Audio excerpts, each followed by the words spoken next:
सांगली आणि कोल्हापूर जिल्ह्यामध्ये मिळून या शक्तीपीठ महामार्ग ज्या दिवशी पूर्ण होईल आणि भराव पूर्ण होईल त्यानंतर या सांगली आणि कोल्हापूर जिल्ह्यामध्ये ऊसाच्या उत्पादनामध्ये 25 लाख टनाची घट होणार आहे। कोल्हापूर जिल्ह्याचं एकूण अर्थकारण साखर उद्योगावर अवलंबून आहे। त्या अर्थकारणावर विपरीत परिणाम होणार आहे हे समजून घ्या।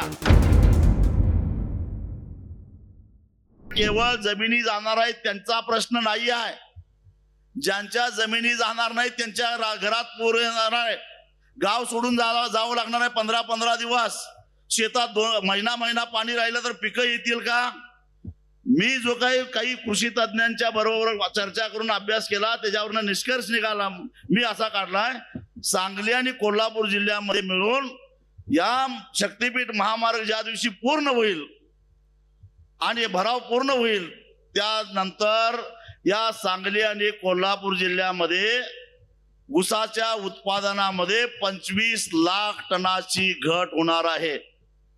तुम्ही या येणार नाही तर काही येणार, पुरा पुढे या काय करणार आहे तुमचं? 25 लाख टन ऊसाची घट उत्पादनामध्ये या रस्त्याच्या भरावामुळे होणार आहे। हे आपल्या कारखानदारीला परवडणार आहे का? के.पी. पाटील साहेब आता गेले, मगाशी सांगून गेले, आधीच 100 दिवस चालल्यात। हे 25 लाख टन सगळ्यांचं जरा कमी करायचं म्हटलं तर तुमचा 100 दिवसाचा कारखाना 80 दिवसावर आल्याशिवाय राहणार नाही। नुकसान कुणाचं? शेतकऱ्याचं। कारण मग कारखाने काय करणार? आपल्या कार्यक्षेत्रात कुणाकुणावर परिणाम होणार आहे? सांगली जिल्ह्यातला सोनहिरा, त्याच्यानंतर राजाराम बापू, त्याच्यानंतर कृष्णा, त्याच्यानंतर हुतात्मा, त्याच्यानंतर विश्वास, हे सांगली जिल्ह्यातले कारखाने त्यांचा ऊस कमी पडणार ते इकडे येणार। त्याच्यानंतर कोल्हापूर जिल्ह्यातले कारखाने वारणा, त्याच्यानंतर दालमिया, त्याच्यानंतर बांबवडे, त्याच्यानंतर कुंभिकासारी, त्याच्यानंतर डी.वाय. पाटील, त्याच्यानंतर भोगावती, त्याच्यानंतर बिदरी आणि त्याच्यानंतर आपलं हे आजरा कारखाना, परत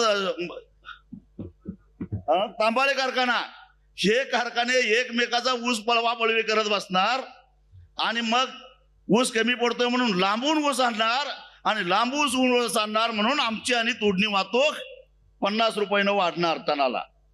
तोटा कुणाचा?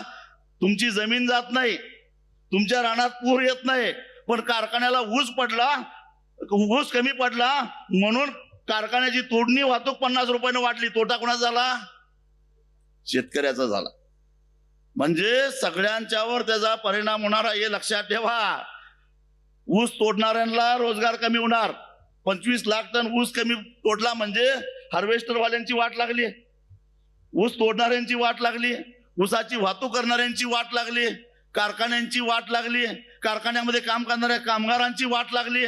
अरे जे कोल्हापूर जिल्ह्याचं एकूण अर्थकारण साखर उद्योगावर अवलंबून आहे, त्या अर्थकारणावर विपरीत परिणाम होणार आहे हे समजून घ्या।